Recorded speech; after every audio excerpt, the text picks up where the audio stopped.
Hello बच्चों, let's read the question. The question says which of the following is not true regarding thermochemical equation. तो thermochemical regarding कौन सा जो option है वो ट्रू नहीं है. The coefficients in a balanced thermochemical equation refer to the number of moles of reactants and product involved in the reaction. तो ये बोल रहा है कि जो बैलेंस्ड थर्मोकेमिकल इक्वेशन होती है उसमें जो number of moles of reactant and product involve in the reaction, तो वहाँ पर क्या होते हैं, नंबर ऑफ मोल्स इन्वॉल्व होते हैं रिएक्शन में in the reactant side and product side. Okay, the coefficient in a balanced thermochemical equation refer to the number of molecules of reactants and product involve in the reaction. तो यहाँ पर बोल रहा है कि नंबर ऑफ मोल्स नहीं होते, number of molecules. और तीसरे में बोला है कि the numerical value of delta H R मतलब enthalpy of formation refers to the number of moles of substance specified by an equation. तो यहाँ पर बोल रहा है कि जो न्यूमेरिकल वैल्यू है किसकी, डेल्टा एच आर मतलब एंथैल्पी ऑफ फॉर्मेशन की, वो किसको रेफर करती है कि number of moles of the substance होते हैं उसमें. ओके, फोर्थ है कि standard enthalpy change delta H R will have unit as kilojoule per mole. तो यहाँ पर बोला कि स्टैंडर्ड एंथैल्पी की चेंज की जो यूनिट होगी वो किलोजूल पर मोल होगी. ओके, तो देखते हैं कि इनमें से कौन कौन सा करेक्ट है और कौन कौन सा इनकरेक्ट है. तो सबसे पहले लिखते हैं इस क्वेश्चन का की कॉन्सेप्ट. की कॉन्सेप्ट और की कॉन्सेप्ट इस क्वेश्चन का क्या हो जाएगा, वो हो जाएगा थर्मोकेमिकल इक्वेशन. थर्मोकेमिकल इक्वेशन ये हो जाएगा इस क्वेश्चन का की कॉन्सेप्ट. तो अब देखते हैं जो थर्मोकेमिकल इक्वेशन होती है वो क्या होती है. थर्मोकेमिकल इक्वेशन क्या होती है, सबसे पहले तो ये देखते हैं जो थर्मोकेमिकल इक्वेशन होती क्या है. तो थर्मोकेमिकल इक्वेशन क्या होती है, वो होती है कि जो it is a balanced chemical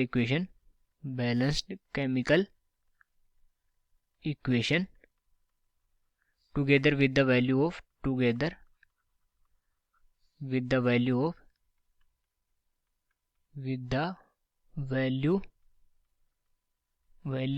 delta HR. delta HR मतलब enthalpy of formation is called a thermochemical equation.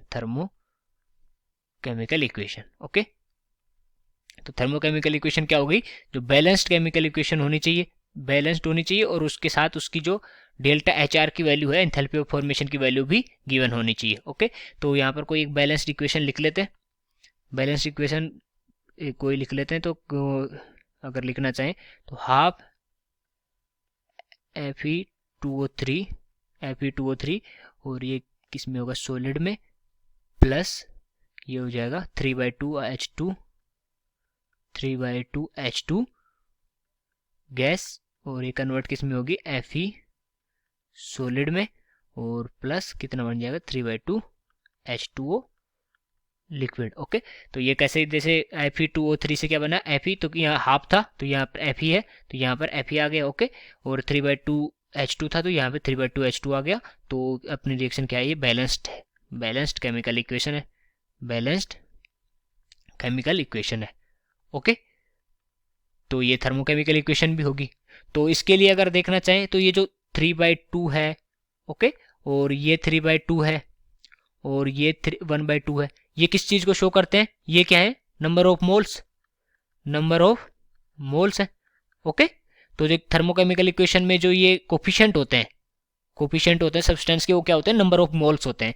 कि जो H2O के कितने मोल है, 3/2 मोल है, H2 के 3/2 मोल है, Fe2O3 के 1/2 मोल है. ना कि ये मॉलिक्यूल्स, नंबर ऑफ मॉलिक्यूल्स नहीं है. नंबर ऑफ मॉलिक्यूल्स तो नंबर ऑफ 1 मोल में कितने मॉलिक्यूल्स होते हैं, 6.022 इंटू 10⁻23 मॉलिक्यूल्स. तो यहाँ पर ये क्या शो कर रहा है, नंबर ऑफ मोल्स शो कर रहा है, नंबर ऑफ मॉलिक्यूल्स शो नहीं कर रहा. ओके, और दूसरा देखना चाहें जो एंथैल्पी ऑफ फॉर्मेशन होती है, एंथैल्पी ऑफ फॉर्मेशन देख लेते एक बार.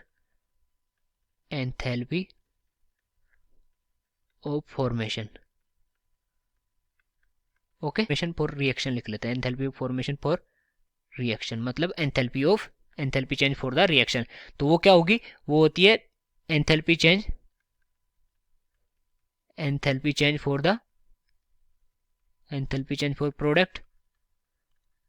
Product minus enthalpy change enthalpy change for reactant. Okay, तो ये होती है enthalpy of formation for reaction. Reaction के लिए ये होगी एंथैल्पी चेंज प्रोडक्ट की, एंथैल्पी चेंज मतलब enthalpy of formation for product और enthalpy of formation for reactant side.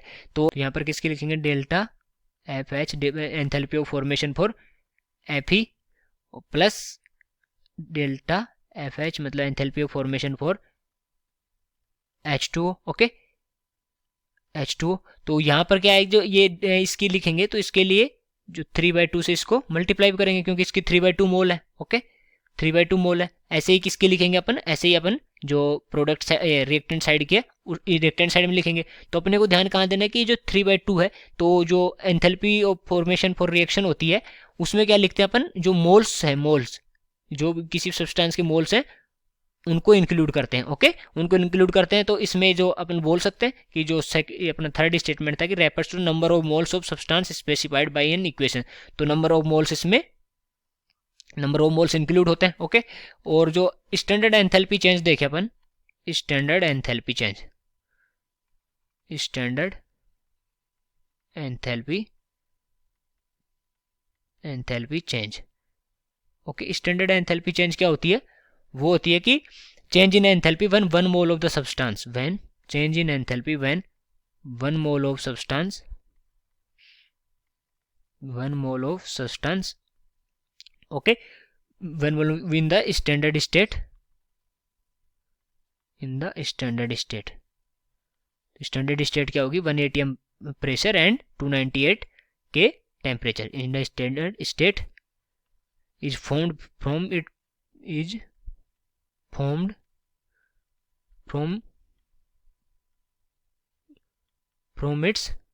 pure elements। Okay, तो यहाँ अगर देखें तो जो 1 mole of substance, 1 mole of substance, okay, तो यहाँ क्या ले रहे हैं, 1 मोल ऑफ सब्सटेंस ले रहे हैं। तो इसकी जो change in enthalpy for 1 mole of substance के लिए क्या, इसकी यूनिट क्या हो जाएगी, किलोजूल। चेंज इन एंथैल्पी पर मोल। ओके, क्योंकि पर मोल ले रहे हैं अपन, 1 मोल के लिए ले रहे हैं, तो पर मोल हो जाएगी किलोजूल पर मोल। इसके लिए क्या हो जाएगी, ये यूनिट हो जाएगी इस स्टैंडर्ड एंथैल्पी की। तो ये यूनिट हो गई। तो अब अपन ऑप्शंस देख सकते हैं। तो standard enthalpy change will have unit as kilojoule per mole, तो ये तो करेक्ट स्टेटमेंट हो गया। और अभी देखा था अपने सी भी करेक्ट हो गया, और जो ए है वो भी करेक्ट है, नंबर ऑफ मोल्स, ठीक है। और बी में क्या है कि नंबर ऑफ मोलिक्यूल्स बता रखा है, तो नंबर ऑफ मोलिक्यूल्स नहीं होते, नंबर ऑफ मोल्स होते हैं, तो ये इनकरेक्ट हो जाएगा। और अपने से पूछा क्या है, अपने से नॉट ट्रू मतलब इनकरेक्ट ही पूछा है, तो बी ऑप्शन करेक्ट हो जाएगा। So I hope you understood it well. Best of luck.